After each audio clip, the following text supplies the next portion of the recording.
Haudenosaunee were able to go to court in the 70s when the United States government came in on their side. Then they could sue the state of New York, which had taken their land.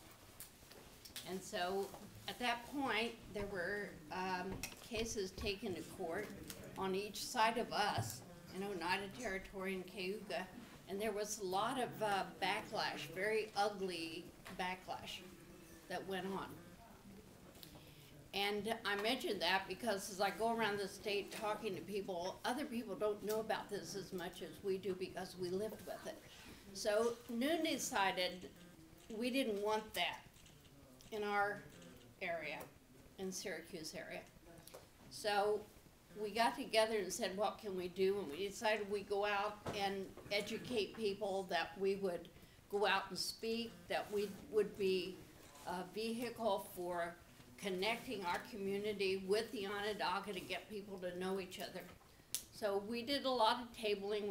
We made up materials. We would talk to anybody that would let us get up and talk. So we've been doing that for 13 years. We have a website, and when the Onondaga's land rights action was thrown out of court, and they were not even given their day in court. They had no opportunity to go and say what they had to say.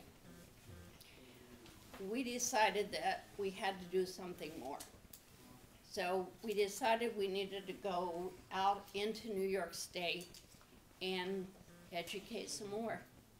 And the vehicle we are using to do that is a Wampum Treaty, which anniversary is 2013.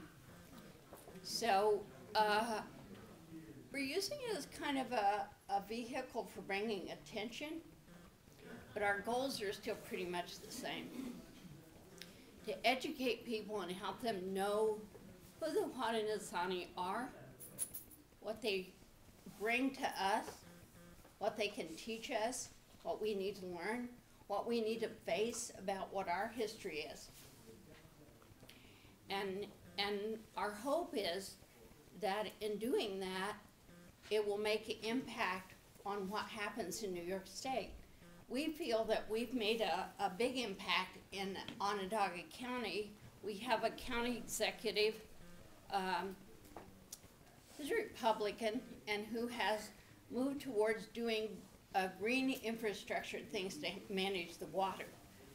The last county executive was going to build very expensive plants, and she came to Onondaga, she talked to them, and now we're doing green things, water gardens, and we're planting green roofs, and a lot of things like that are happening.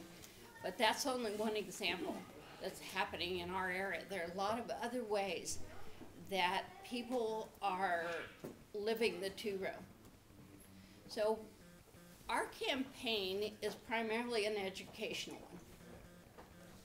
And all next year, we will be having educational events throughout the state at educational institutions.